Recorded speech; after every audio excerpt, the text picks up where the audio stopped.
Pessoal, sejam muito bem-vindos ao nosso sexto episódio do nosso podcast.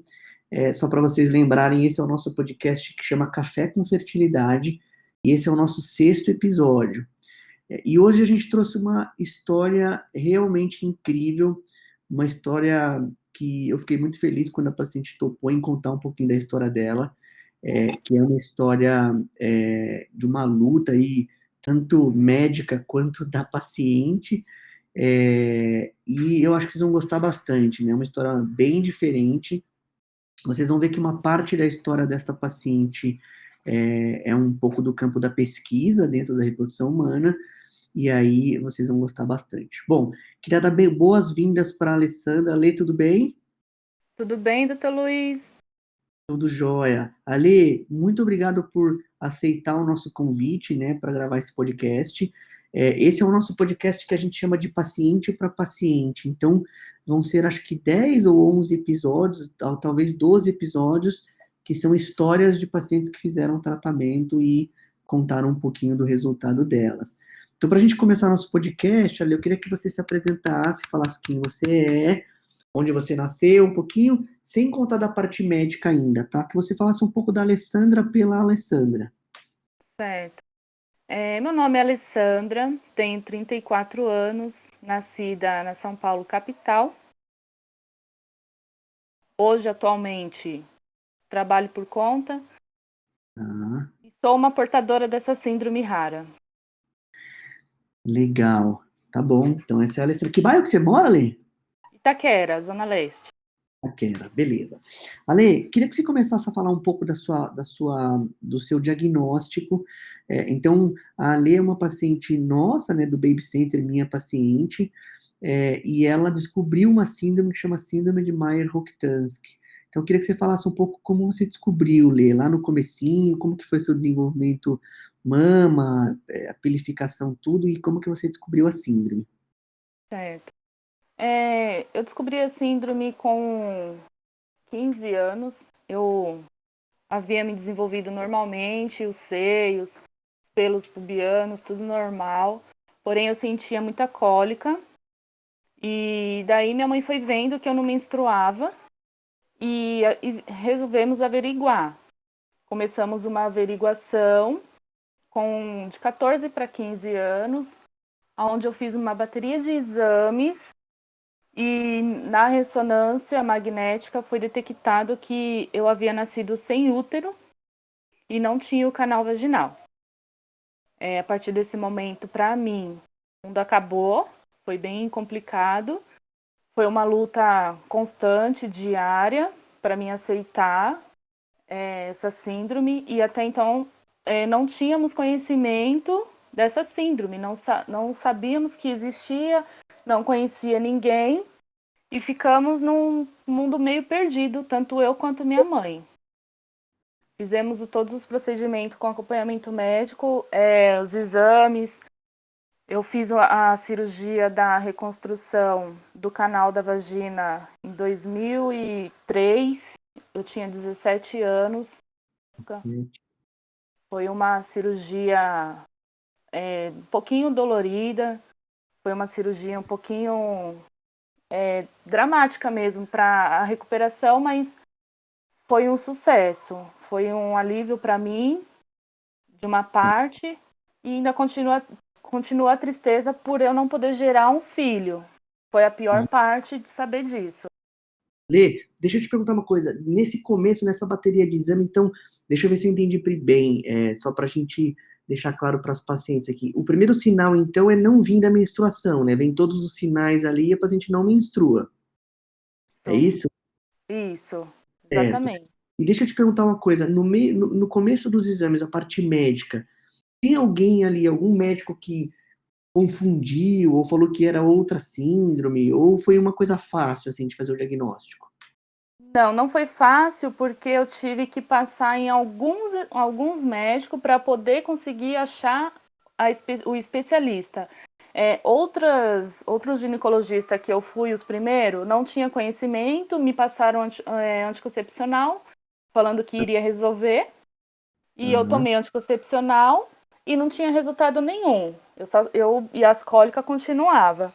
Até que uma conhecida me passou para um médico e me indicou para outro ginecologista que trabalha na faculdade escola, né? E foi Uhum. aonde conseguimos a consulta com o especialista certo para descobrir. Mas até aí foi algum tempinho, não foi tão fácil. Ah, então, assim, o que eu acho bem legal também da sua história é que você tá vendo, você faz parte dos grupos de outras mulheres que têm o Rokitansky também. Isso é uma coisa meio Sim, comum, né? É difícil, assim, apesar de ser uma síndrome medicamente simples de entender, mas não é tão fácil dos ginecologistas diagnosticarem de cara, né? não é tão fácil. Ah, Principalmente quando vai num ginecologista que não tem a especialidade em buscar mais a fundo. Que uhum, nem eu descobri com a ressonância magnética. Foi feito ultrassom, enxergava os meus ovários, eu tenho os ovários normais, uhum, enxergaram meus ovários, tudo, e na ressonância detectou a ausência do útero e o canal da vagina. ah. Foi por esse exame. Ô, Lê, deixa eu te perguntar uma coisa, que é uma coisa que eu não sei nem se durante nossas conversas aí eu te perguntei. Quando você começou lá o diagnóstico, que não vinha menstruação, algum ginecologista fez o exame de toque e te falou que a vagina era curtinha, e que não tocava o colo do útero ou não? Fez. Na verdade, foi fazer com cotonete. Ah, Fizeram com cotonete e viu que entrou apenas 3 milímetros, que era o tanto que eu tinha de canal. Bem pouquinho, quase nada. tá. Mas nessa época, por exemplo, se você tinha 15, 16 anos, você não tinha começado a ter relação ainda, ou tentar. Não, não, não Ah, tinha. ah, então existe uma dificuldade ali de examinar também inicialmente, Sim, porque muitas pacientes não começam a ter relação nesta idade, né? exatamente. Beleza. Bom, então é um pouco de dificuldade. Você falou uma coisa interessante, você falou, meu mundo caiu ali. É muito difícil para uma mulher, né, descobrir ali que não está menstruando porque não tem útero. Queria que você tentasse lembrar um pouco dessa época, o que que te passou na sua cabeça, quais eram os principais medos que você tinha. Alguém já te falou assim, geneticamente, se você podia não ser mulher por não ter Já, útero, alguma coisa? já. Isso acontece muito Uma com loucura nós que tem a gigante. síndrome de Rokitansky. Já aconteceram de perguntar se realmente eu era mulher. Porque para a população, toda mulher tem que nascer com útero para Uhum, falar que é mulher. E, e eu já ouvi isso, sim. Não é fácil, mas assim, quando eu descobri, eu pouco falava do assunto. Eu ah, não, a família, a minha família mesmo foi saber, nem todo mundo sabe realmente o que eu tenho, mas algumas tias minhas foram saber aos poucos uhum, e me abraçaram. Não ficaram me questionando, porém me afetou muito psicologicamente, porque meu sonho, mesmo sem eu saber da síndrome, sempre foi gerar. uhum, Quando eu descobri, para mim, eu descobri de uma forma muito estúpida. O médico foi bem grosseiro comigo e ele uhum, simplesmente falou: o seu diagnóstico é que você não vai poder ser mãe. Se você quiser ser mãe, sua mãe pode gerar para você, porque você não tem útero. Ponto. Ele só falou isso, me entregou um papel e eu fui me virar porque eu tive que fazer acompanhamento psicológico também. ah, Então, naquela fase, eu passei por algumas frustrações depois de um tempo, até mesmo com o namorado. Que eu comecei a namorar, eu tinha 16, eu já sabia da síndrome. Então, ah. assim, quando eu contei que eu não poderia ter filho, a pessoa falou: não quero ficar com você. É Então, mesmo? foi frustrações em cima de frustrações em relação a isso. É difícil a gente saber lidar com a síndrome no começo. É um baque tanto para a portadora quanto para a mãe, que sempre está acompanhando, né? Agora, Lê, quando você começava a namorar no comecinho, você, você tinha necessidade de falar ou você esperava? Como que era? Não, eu esperava um tempo. Depois de Ah, alguns meses, eu comentava, eu senti uma certa confiança Ah, e eu falava. Aí quando eu falava, davam 5 dias, meu namoro já acabava. jura? Tinha gente que acabava namoro por causa disso. Sim, tinha homens que acabava, porque até já chegou a falar que eu não era mulher, É porque eu não mesmo? tinha relação, né? Eu sabia que eu não ia conseguir ter relação, não tinha o Uhum. canal, então eu ficava dando uma segurada. Então eu falava que eu não era mulher. Então, quer dizer, assim, quando você descobriu tudo isso que você está descrevendo, tinham duas preocupações principais. Tinham ali a primeira preocupação, que era gerar, ser mãe, que teoricamente naquela época ali não era o que você queria de imediato, né? Você tinha 17, 18, 19, sei lá. Mas também tinha uma segunda preocupação, que era começar a querer namorar, né? Você tinha algumas vezes ali no começo do namoro uma vontade de namorar e sabia que não podia e não tentava? Como é que era isso? Sim, sim, era exatamente isso. Tinha a vontade, mas eu sabia que não podia, não tinha, eu não tinha como namorar, não tinha como ter relação. Então eu dava uma seguradinha, ficava tranquila. E com 17 anos, né? Que eu fiz a cirurgia com 17 anos. Depois que eu fiz a cirurgia, foi onde eu tive a primeira relação depois de 3 meses da cirurgia. Bom, aí você me fala, bom, então, associado à descoberta do Rokitansky, de todo esse caminho inicial aí das dúvidas, você também foi seguindo a parte médica, Isso. e aí, neste momento, alguém te propôs ali fazer uma neovagina da parte cirúrgica, foi isso? Foi isso mesmo. Foi, Quais, eu fui. quais eram as opções ali da... Porque, como você falou, né, o Rokitansky, ele tem uma vagina em fundo cego e tem uma vagina mais curta. Que a sua tinha lá, 3 milímetros. Quais foram as opções que te deram ali de reconstruir o canal vaginal? A única opção foi a reconstrução mesmo, a cirurgia. Eu Isso. não, na época não tinha nem os Ele dilatadores. tá, Eu fui descobrir dos dilatadores tem algum tempinho, não faz muito tempo. Mas tá, na época não tinha. Eu usei na cirurgia, né? Fiz a reconstrução. Foi usado um material muito bom, celulose. uhum, E depois da cirurgia, eu fiquei usando essa prótese, que é uma prótese bem diferenciada de tudo que é hoje, né? Os dilatadores. Fiquei usando 3 meses. Eu tinha que tá, usar 6. Mas daí, na época eu tava namorando, quando eu fiz a cirurgia, e acabei ficar assim, eu ia ter uma relação sexual ativa, porque eu casei com a pessoa, fui morar com a pessoa, então eu tá, deixei essa prótese de lado. tá. A Ma- prótese é para evitar ali que a neovagina, ou para Fechar. para evitar que feche, tá bom. Aí você colocava a prótese. Ficava quanto tempo com a prótese, Lê? Só para, se você Eu lembra, ficava, os 3 meses, eu ficava 24 horas. a prótese, Tirava né? apenas para usar o banheiro Uhum. e usava direto. Eu não tirava nem para dormir, nada. Eu Tá. ficava 24 horas. Te incomodava muito a prótese? Muito, muito, porque a minha prótese era bem diferenciada. Ela tinha 2 caninhos que ficava para fora, então eu tinha que ficar arrumando certinho para não ficar exposto na roupa.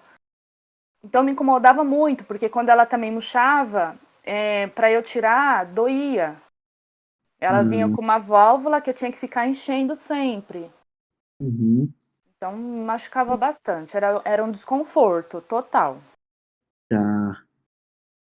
E, quer dizer, esse foi uma segunda coisa, já foi uma coisa que você precisou vencer lá atrás, né? De fazer uma neovagina cirúrgica, acompanhar com a prótese. E outra coisa que eu queria te perguntar, que é uma coisa que é, esse podcast eu acho que a gente está realmente criando uma história por trás, né? Que as pacientes normalmente elas não contam a história dela nos detalhes, assim. E as pessoas que vão escutar, isso aqui vai ficar para a prosperidade. Então, algumas coisas, por isso que eu até te agradeço por você estar contando a sua história aqui, porque não é tão fácil. Eu imagino que não deve ser tão fácil para você. É Mas eu queria complicado. perguntar uma outra coisa. Quando você usava a prótese lá e você foi ter a primeira relação, porque teoricamente ali no ato sexual você teve a sua primeira relação, você perdeu a sua virgindade. Mas você já estava usando prótese, né? Como que foi isso para você, assim, ter a primeira relação? Foi assim, eu fui com medo. Não vou mentir, eu tive um certo medo de sentir aquela dor assim, porque a prótese ela me incomodava, às vezes machucava quando ela murchava, então eu sentia uma dor. E quando eu fui ter a primeira relação, meu medo foi esse. Aham, Mas me surpreendeu, porque eu não tive essa dor que eu sentia da prótese, mas eu tive uma dorzinha assim, de leve, não foi tão agressiva.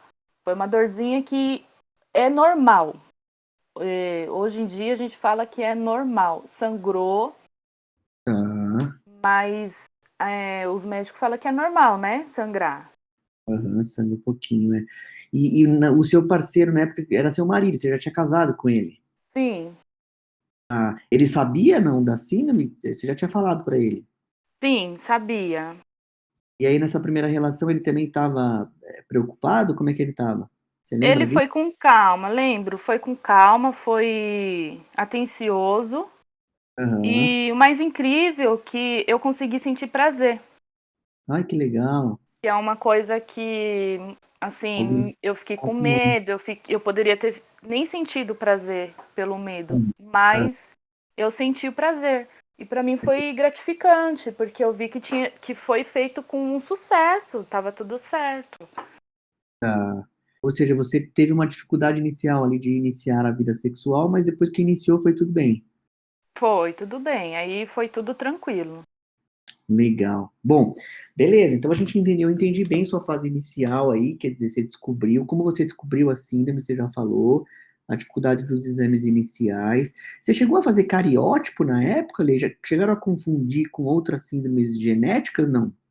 Sim, chegaram, eu fiz até DNA. Minha mãe me lembrou esses tempos que eu tinha todos os meus exames, né? Minha mãe falou Ah, que fizeram até o DNA meu.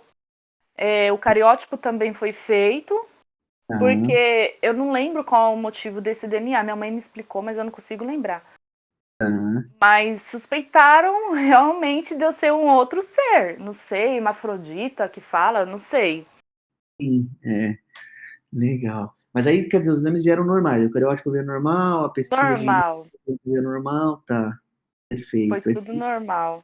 Esse que eu queria mostrar. Que é o Mayer-Rokitansky-Kruskerhaus, é exatamente essa característica, né? É uma malformação mülleriana que nasce sem útero, ou os úteros às vezes é hipoplásico, é pequenininho, né? Na ressonância, eu lembro na sua cirurgia que tinha um útero pequenininho, né?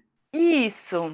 Eu tinha Tá o útero rudimentar, bom, que que também era bem pequenininho. é uma coisa comum na síndrome também, né? E os rins, seus rins são normais, né? Normais. Meus rins Tá. são normais. Porque E uma a coisa única coisa que eu nasci com, que as médicas falam também, né? Que quando eu fiz todos esses exames, tudo, foi detectado um desvio na minha coluna. é, E isso é causa da síndrome também.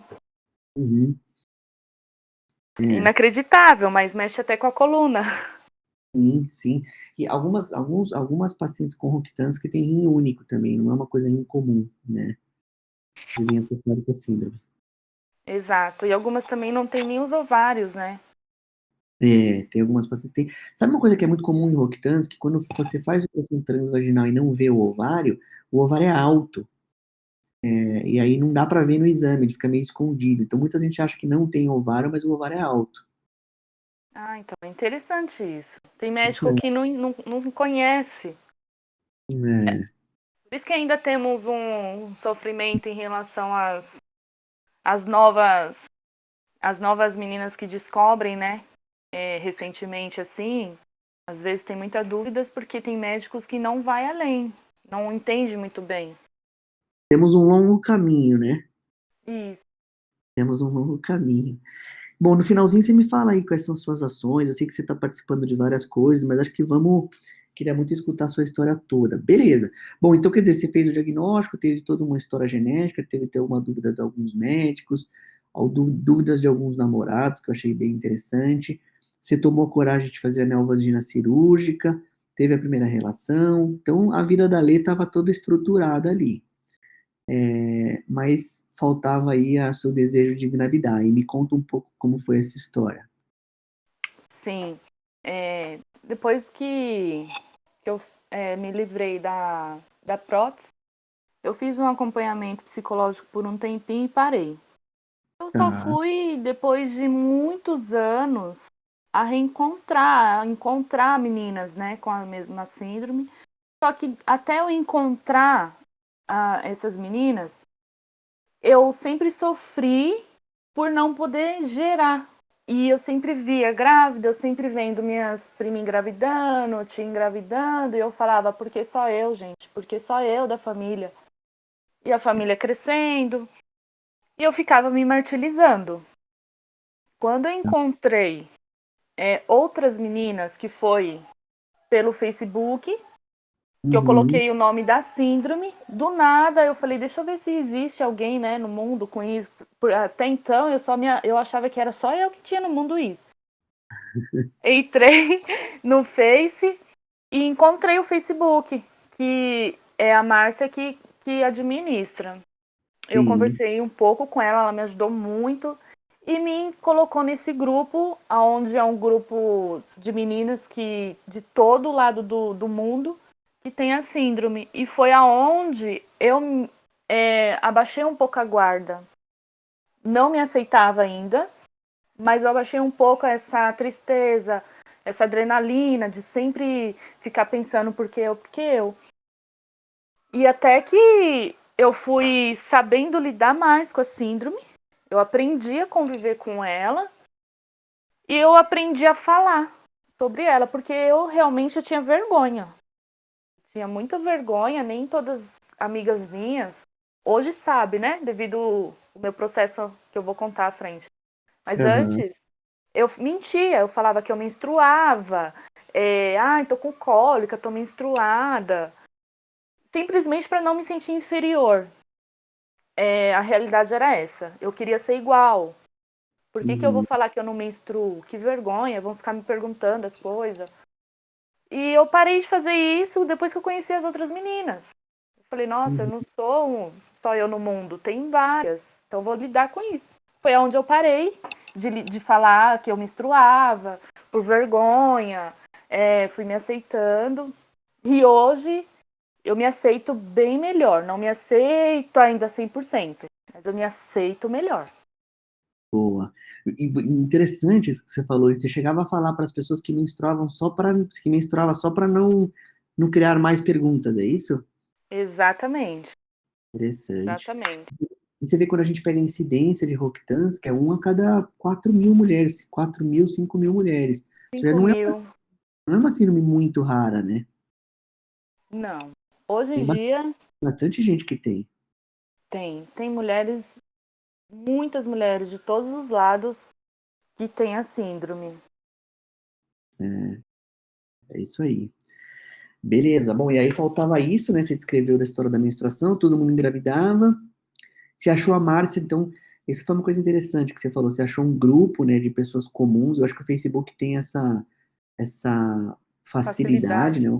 Antigamente não existia, né? Sem mídia social, por exemplo, não existia uma chance de achar um grupo de pessoas que têm a mesma síndrome. Se eu não me engano, a Márcia também tem, né? A síndrome de Sim, Rokitansky. ela também tem. Beleza.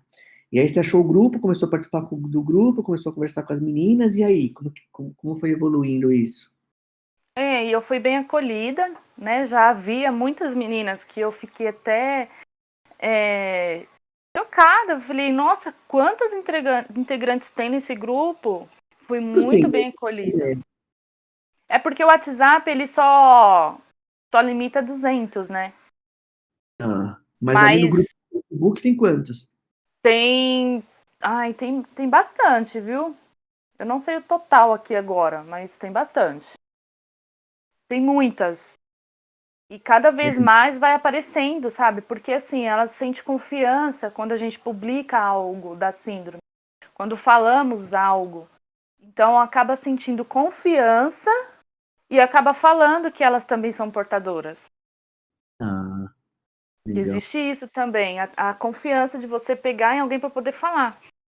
E hoje, essas meninas do grupo, a gente acolhe, todas que chegam, a gente conversa, a gente fala a nossa história, cada um vai contando um pouco da sua história resumidamente. E aí elas vão se encaixando da mesma forma que o que aconteceu comigo quando eu entrei no grupo. A gente vai se encaixando e vai ficando mais confortável com a situação, né? Sim. A Marcinha também me ajudou muito. A Márcia me ajudou muito, porque a Márcia, ela entende 100%, né, da história da síndrome. Ela entende bastante, ela é portadora, ela também fez cirurgia, Uhum. então ela pôde me ajudar muito. Ela fez anel vagina também? Eu não sabia. Fez. Ela fez Ah, anel-vagina também. ah, legal. E aí, quer dizer, me conta então da história. Foi a Márcia que te indicou pra gente, né, para pro nosso projeto de pesquisa. Foi. Aí, num belo... Uma pesquisa mesmo que ela havia feito, Uhum. perguntando se... a pergunta exatamente eu não vou lembrar, mas ela queria saber se quem tinha os dois rins, quem apenas era... que tinha síndrome, mas era assim, só falta do canal e o útero, né? Uhum. E eu respondi, falando minha idade, falando que era de São Paulo. E ela depois me chamou no privado, falando que queria falar comigo, e me ligou. Foi quando ela me deu a notícia. Tinha um projeto do transplante de útero, que era o meu sonho, porque o primeiro aconteceu em 2016. E quando eu Uhum. vi aquilo na televisão, eu senti uma esperança. E eu sempre falei, é meu sonho, é meu sonho. É uma esperança para mim, eu vou encarar. E eu nunca desisti disso.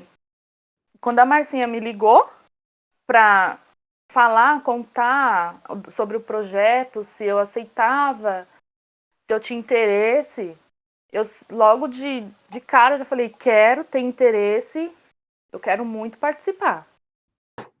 Foi onde ela me contou tudo sobre o projeto. Em seguida eu liguei para o Everton, né, que eu tinha que ter autorização dele também, Uhum. para poder liberar, e ele aceitou, ele lutou junto comigo, porque eu casei em 2014 com o Everton já sabia da minha síndrome. Vou voltar um pouquinho da minha história, bem Tá. rapidinho. Eu casei em 2014, o Everton sabia da minha história, o Everton sabia que eu não poderia engravidar, e mesmo assim Uhum. ele me aceitou. O Sei. Everton, ele respeitava em relação sexual, ele sempre respeitou os meus limites, ele Uhum. sempre teve atenção em relação a isso, e eu sempre admirei ele por ele ter me aceitado dessa forma. Quando eu falei do transplante de útero, ele abraçou, aceitou e lutou comigo ali. Ficou Uhum. muito contente com a situação e muito esperançoso. E foi aonde que eu agendei a primeira consulta com o senhor. Uhum. E foi assim, onde o senhor me explicou tudo. Foi a melhor consulta que eu tive na vida. Que eu fiquei muito esperançosa. Foi Uhum. dia 9 de setembro de 2019. Foi minha primeira consulta com o senhor. E era o que eu esperava, né? Essa Você lembra, consulta, muitos anos. você lembra até da data. Lembro da data. Eu não consigo esquecer porque eu tive umas crises de ansiedade que me travava toda. Pô, eu queria, Olê, antes de você continuar, eu queria, na verdade, aproveitar esse podcast também para contar um pouco da história dessa pesquisa, sabe? Eu Sim. acho que raramente eu conto isso aí e as coisas vão aparecendo também um pouco, às vezes, picotadas, sabe? E eu acho que o podcast tem uma vantagem da gente conseguir contar as histórias com mais calma. Sim. Então, olha que interessante, você sabe de onde começou a minha vontade de fazer esse projeto? Eu te contei um pouco disso, não? Não lembro. Eu, Tá, eu não lembro se o senhor me contou. tá. Bom, vou te contar um pouco e a gente conta para todo mundo que vai escutar o podcast também. Isso. Mas olha que interessante, assim, aí contando um pouco do lado de cá, né? Foi legal que as coisas vão se encaixando, então você fala assim, poxa, eu tinha sempre essa vontade, eu entrei num grupo, a Márcia me falou comigo, eu dei meus critérios, tal, e você veio na consulta comigo. Mas olha que interessante, em 2011, eu estava nos Estados Unidos, estava morando em Cleveland, e eu fui fazer meu doutorado lá, 2011, 2012, 2013, fui morar 3 anos lá. E foi na época que o meu orientador lá, o Falcone, ele já me falava que existiam algumas pesquisas em transplante de útero e que ele gostaria muito de fazer transplante de útero. Olha que interessante, meu orientador não falava nada. A minha tese, quando eu fiz lá, não tinha nada a ver com transplante, sabe? Eu estava estudando endometriose. Mas eu passei quase um ano ali nas reuniões, escutando alguns outros fellows dele lá falando sobre o transplante.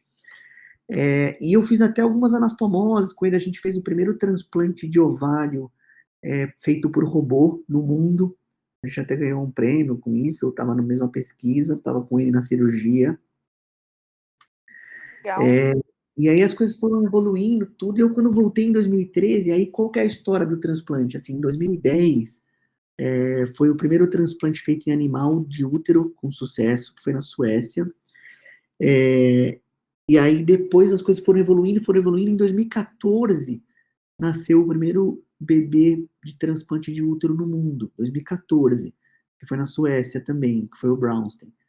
Então, eu estava bem no meio do furacão ali com o Falcone, escutando ele falar bastante do assunto, treinei com ele algumas coisas de anastomose vascular ali.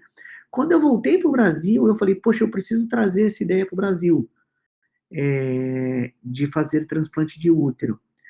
E aí começou a nossa briga, na verdade, em querer fazer, comitê de ética, tudo. Você vê que é uma ciência muito nova, né? Em 2014, o primeiro nascimento, hoje a gente está em 2021, ou seja, 4, 5 anos de história, onde a gente tem hoje, acho que são 18 bebês nascidos de transplante no mundo em 5 anos. Até 2018, se eu não me engano, acho que hoje deve ter umas 20 crianças já que já Em nasceram. 2019 nasceu uma na Suécia com a doadora viva, a primeira. Foi, foi. É, E aí, quer dizer, os papers foram aparecendo, as coisas foram melhorando. Aí a segunda coisa que o nosso grupo fez foi, eu fui até a Índia fazer um transplante ao vivo, foi o primeiro transplante ao vivo do mundo, com o Putan Baker, que é um cirurgião indiano. E aí a gente voltou e falou, poxa, a gente está pronto, a gente teve o comitê de ética aprovado, e aí queria que você contasse um pouco mais do caso aí até chegar no transplante. Mas, o importante é dizer que isso, para quem vai escutar, né, eu queria muito colocar o título desse podcast de transplante uterino, mas queria dizer que isso ainda é um procedimento de pesquisa, isso é importante. A gente É, a gente está importante melhorando, frisar isso. a gente tá melhorando cada vez mais, está aprendendo cada vez mais, mas existem todos os protocolos, o mesmo protocolo que é na Suécia é o que a gente usa. Mas bom, não vou dar spoiler, quero que você continue contando sua história aí. Então vamos E, lá. Aí você passou comigo em dia 9 de setembro de 2019, e aí e, na hora, como é que foi? Me conta. e daí o senhor conversou comigo, contei Tá? resumidamente a minha história, mas acredito que eu não consegui contar tudo porque eu fiquei muito emocionada, não sei se o senhor lembra. Não. E, e eu só sabia chorar. Tinha vezes que eu só chorava. Minha mãe me ajudou bastante ali na contar um pouco, porque ela viveu junto comigo. E o senhor me pediu os exames, tanto para mim quanto para o Everton. Tá. Explicou, né, o procedimento, que era um procedimento tranquilo, porém poderia não dar certo. Aham. Mas eu queria tentar. Estávamos buscando sim. E Tá. fomos fazer a bateria de exames. Fizemos todos os exames, levamos para o senhor e o senhor viu que estava tudo ok e Uhum. começamos depois meu Deus. A fazer o processo É, no Hospital Amor? Quando que vocês foram? Depois vocês passaram uma consulta com o Dr. Marcelo, né? isso, passamos a primeira consulta com o Dr. Marcelo, mas Ah, eu só não consigo lembrar se foi depois de ter colhido os óvulos. Eu não é. lembro se. Eu acho que foi depois. Eu não lembro exatamente o fluxo, mas realmente, a primeira etapa que a gente fez, acho que é importante você falar isso, bem lembrado. A primeira etapa teve a parte de formar os embriões, né? Isso, que foi uma fase maravilhosa. Vida, Tá, eu gostei muito. Foi as medicações com as injeções certo. e as medicações via oral. Tá, E eu super, foi uma fase muito boa, gostoso, não tive problema com isso. tá. Colhemos os óvulos, Uhum, formamos, foi 13 folículos, né? uhum, Formou 7 embriões tá. e depois a Formaram, gente 7 embriões, formaram 7 blastocistos. 7 blastocistos. Eu já cheguei a te falar, Ale, que um pouco dos seus óvulos a gente aspirou pela barriga? Te falei isso? Falou, por causa do ovário que é alto, né? É, a gente estudou até uma técnica mais apurada ali para conseguir tirar uma parte dos óvulos pela barriga. Só um É, detalhezinho. ainda bem que o senhor fez isso. É... e depois a gente agendou uma consulta com o Dr. Marcelo no Hospital do Amor. Certo. Com os embriõezinhos congelados, então, aí a gente continuou o processo e você foi lá falar com o Marcelo. Isso. Ele Tá. fez uma entrevista comigo também, né? Para me conhecer melhor, saber um pouquinho da minha história, saber se eu já tinha doadora também, né? Porque eu É. precisava de uma doadora viva e tinha que ser parente. Uhum. E eu já tinha essa pessoa na época, já havia conversado com a minha tia. E na primeira consulta ela até foi comigo e ele fez essa entrevista. A gente chegou lá, fez a ficha. Ele já estava esperando, né? Fizemos a ficha, ele chamou nós, entrevistou, tanto eu, ela, Uhum. falamos um pouquinho da nossa história Uhum. e demos início a mais um tanto de exames. Isso. Minha tia também fez Uhum. uma bateria de exames para ver se estava tudo certo e tudo. Certo. E foi onde a gente foi indo com um sorriso no rosto, que eu tinha uma Uhum. esperança 100% assim dentro de mim, e eu acredito no senhor, no doutor Marcelo também foi. A gente não deixou a peteca cair. Foi um Sim. momento mágico na minha vida, essa fase. E quando a gente. Foi muito rápido para agendar a data do transplante. Foi Certo. muito rápido, foi um processo rápido. A gente deu início à primeira consulta em setembro. Em Uhum. novembro já tínhamos a resposta do dia do transplante. Foi dia 24 de novembro de 2019. Certo. Então foi um processo rápido em questão de exames e tudo. Me Uhum. internei. Eu me internei. A cirurgia foi no domingo, eu me internei na quinta. Quinta foi. Quinta ou sexta? Pra tomar as medicações, Os né? remédios. Aham. Internei 2 dias antes para tomar as medicações. Certo. Os imunossupressores, né? Para tirar a imunidade, foi isso. Isso. O Everton ficou me acompanhando.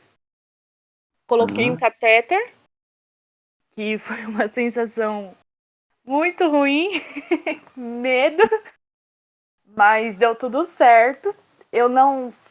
Fizemos o transplante no dia 24. E contando em relação à minha tia, que também a gente teve uma correria devido Aham. ao tipo sanguíneo, né? Exato. A gente teve que mudar, né? É, Mas deu tudo certo, né?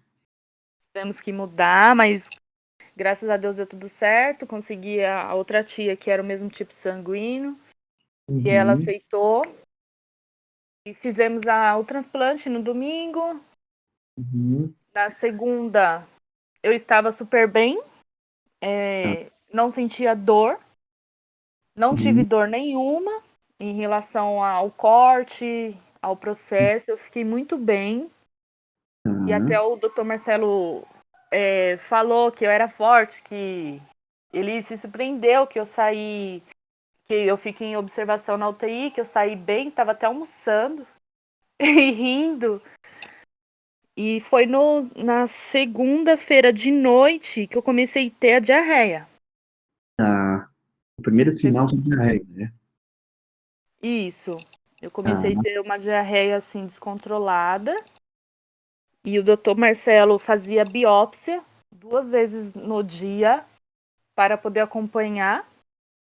Quando foi na quinta-feira dessa semana do transplante, ele pediu um ultrassom e pediu uma uhum, ressonância para poder verificar o que estava causando a diarreia. Ele, na verdade, ele já sabia, mas estava tentando contornar a situação, acredito eu. sim. E eu estava já sentindo que era uma rejeição. Eu só não queria falar da minha boca. 5 E. longos dias para nós. Hã? Foram 5 longos dias para nós. Foi, foi. E daí, quando foi no sábado, na sexta eu recebi alta, porém eu saí de fralda, porque eu não conseguia segurar, né? Era uma diarreia assim, incontrolável. Eu saí do hospital, estava até de fralda, fui para casa. No sábado eu passei mal, voltei para o PS, o doutor Marcelo cuidou de mim também. E foi quando eu fiquei em observação de manhã até a noite, 8 horas da noite ele me liberou, fui para casa. Quando foi de madrugada, 1 hora da manhã, mais ou menos, eu comecei a ter os sintomas de febre e muita dor. Muita dor, muita dor. Ligamos, meu pai ficou ligando para ele, para poder acordar ele, né, para avisar que eu estava muito mal. Tudo, me levaram para lá, pro PS, ele foi também, era 4 horas da manhã, tudo isso. Ele chegou lá correndo, foi coisa de 2 minutos, eu cheguei, ele chegou em seguida. E ele já me olhou com um olhar de triste, porque ele já sabia que seria a rejeição total. Quando foi 6 horas, ele ligou para o outro médico, que eu esqueci o nome dele agora, e ele fez a Uhum, biópsia, me colocou numa salinha lá para fazer a biópsia. Aí foi quando ele falou, ele fez o processo todo, e foi dificultoso até mesmo para eu sentar na maca, né, devido à dor. Ele falou, já volto. Na hora que ele falou, já volto, já falo com você, eu já olhei para minha mãe e falei, eu vou ter que tirar. E ali foi um chororô. Aí ele voltaram eu pra maca lá de observação. E ele veio conversar comigo. Que tinha que tirar, que realmente já estava necrosando, né? Ficando escuro. uhum, Foi um baque, foi outro baque para mim. Quando foi uhum. 6h20, eu já estava na sala de cirurgia, porque foi um negócio muito rápido. Tomei morfina também, e não, ele me dava umas doses de morfina e mesmo assim não aliviava a dor. Ah, E foi um processo muito rápido. 6h20 eu já estava subindo de novo para a sala de cirurgia, ah, que foi para tirar, né? Então, nesse processo, eu coloquei útero e em 5 dias depois eu fiz uma esterectomia, que retiramos tudo. E aí foi onde eu tive um processo de recuperação, assim, dolorido, que foi... Aí foi onde eu senti dor, porque eu acho que cortou muito próximos dias e a pele ficou bem dolorida. Eu fiquei emotiva também, eu acredito também que a minha emoção atrapalhava um pouquinho na recuperação. E foi um processo longo. O doutor Marcelo indicou lá as psicólogas para vir conversar comigo. Ele veio conversar comigo assim que eu fiquei estável, depois da cirurgia da retirada, ele veio conversar comigo e me falou referente a útero de substituição, que foi onde ele falou, Alessandra, seu caso não acaba aqui, você tem outra opção, você ainda pode ter seu filho biológico, pensa nisso, vai ser seu filho, do mesmo jeito, ele só vai ser gerado em outro útero. Quando ele falou isso, meu coração se encheu de alegria e foi onde eu aceitei essa situação, porque até então eu não aceitava adoção e não aceitava barriga solidária. Eu nunca aceitei isso, porque eu queria eu gerar o meu filho. sim. Foi onde eu aceitei o útero de substituição e eu até depois, pelo telefone, eu falei pro senhor, não sei se o senhor lembra, que eu já tinha então uma pessoa para fazer esse processo. Porque aquilo dali Lembro. me motivou, me deu um gás de não desistir, de continuar lutando. Eu lembro que essa cirurgia do domingo a gente tirou, se eu não me engano, 15 horas para a gente fazer a esterectomia da doadora e aí anastomosar todas as anastomoses do transplante em você. E quando a gente foi acompanhando o dia a dia, ali a gente se falava todo dia, quando a gente fez a esterectomia por trombose ali da artéria uterina bilateral, a gente ficou super triste. Mas a gente conversou bastante sobre não parar o seu tratamento de forma nenhuma, sabe? Porque a gente sabia que Sim. existia ali uma chance de rejeição, né? Geralmente o que a gente via no mundo era que existia uma chance de trombose, a anastomose é uma anastomose super difícil, mas a gente falou entre a gente assim, ó, a gente precisa continuar o tratamento da lei de qualquer forma. E foi isso. E na época que você me ligou, você falou já que tinha uma paciente que ia fazer outra substituição? Eu liguei falando pro senhor, o senhor me ligou para saber como eu tava, tudo, e eu conversei com o senhor, falei que o doutor Marcelo havia falado comigo, eu já tinha aceitado a situação. Falei, doutor Luiz, eu já tenho alguém que faça isso por mim. Ainda falei assim, toda feliz, e o senhor falou, jura, Lê, que legal, vamos, vamos seguir em frente. O senhor falou assim para mim, vamos seguir em frente. Ah, E eu voltei para casa no dia 21 de dezembro, né? hum, O transplante foi em Barretos, no Hospital do Amor. E eu voltei uhum. para casa 21 de dezembro e com essa esperança de conversar com a minha cunhada, porque ela já havia dito uma vez que faria isso por mim. E eu vim nessa esperança de conversar com ela e dela aceitar a situação. Mas foi mais uma frustração, porque ela não aceitou. E eu tive outros nãos de outras pessoas. Tive outra que aceitou e depois desistiu. E foi onde minha luta, o senhor acompanhou de perto essa luta, que não foi fácil. Mas mesmo assim eu não desisti. Eu não queria desistir. E até que a minha prima de consideração, que ela é uma prima de consideração que foi criada na família, né, que meu tio casou com a mãe dela, criou, e ela aceitou. Ela acompanhou por um tempo, ficou mentalizando isso na mente dela, de querer me ajudar, e até um dia que ela aceitou essa situação e eu liguei para o senhor falando que tinha outra pessoa, a gente agendou a consulta com o senhor. E, na verdade, o senhor me passou uns exames para ela, que ela ainda estava morando no interior. E eu levei o pedido de exame para ela, e ela fez todos os exames, a gente fez todos os exames. Depois o senhor conversou com ela, isso, depois o senhor conversou com ela, a gente foi na consulta, tudo. E deu tudo certo. E aí, E aí, agora ela tá grávida. agora eu tô rindo à toa. Agora, depois de tanta luta que não foi fácil, nesse percurso todo, o senhor sabe que vem acontecendo algumas coisas. Sim. As frustrações também aparecem. Pessoas que não têm a mentalidade aberta em relação a isso, julga, fala que o filho não é meu, fala que ela não vai devolver. E hoje a gente tem o nosso positivo, tô com o pé no chão, firme. Estamos 4 semanas e 5 dias hoje de gestação.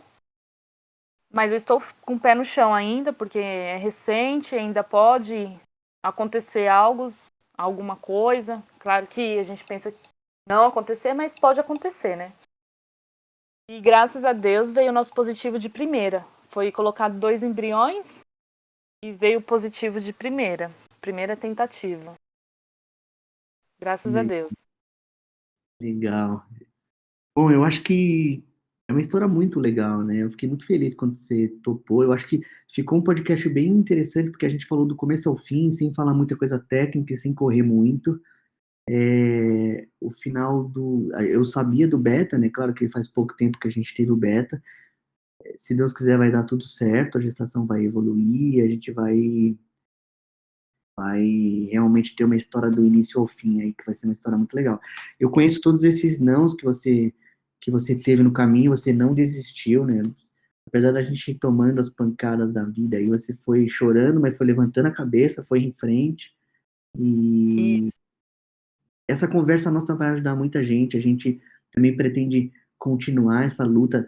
Existe toda uma luta burocrática e nossa do lado de cá também para conseguir fazer um procedimento que não é uma coisa simples. Mas quando a gente vê a sua história, a gente fica feliz, sabe? Por conseguir chegar até o final, por você lutar, por tudo isso que você está fazendo. Legal, Lê. Lê, eu queria que Eu, você terminasse o podcast mandando alguma mensagem para essas pacientes com Rokitansky. Eu vou deixar aqui um recadinho para as meninas portadoras da síndrome de Rokitansky. Eu quero desejar para vocês toda a sorte desse mundo. Eu quero dizer para vocês que vocês não se sintam inferior às outras. Não é a ausência de um útero que nos deixa menor. Não é a ausência de um canal que vai nos dizer que não somos iguais às outras. Somos todas mulheres, temos nossas garras, somos preciosas. E quem deseja, quem tem o sonho de ser mãe, que lute por ele. Temos a possibilidade, sim, de ter o nosso filho biológico por útero de substituição. É uma luta, mas a vitória vem. Desejo a todas que sejam todas felizes, que tenham sucesso no tratamento, que consiga realizar todos os sonhos de vocês. E não sintam-se inferiores a outras mulheres. Somos normais também. Eu espero que vocês tenham gostado aí desse podcast de hoje, como eu adorei. A história do transplante, do útero de substituição, foi bem interessante. Pessoal, não deixem de acompanhar então os outros episódios do nosso podcast, né, de paciente para paciente. Lembre-se que vão ser aí umas 10, 12 histórias que são bem marcadas por dificuldades, por sucessos. Eu sou o Luiz Fernando Pina, esse é o podcast do Baby Center. Um abração para vocês e vejo vocês nos próximos podcasts.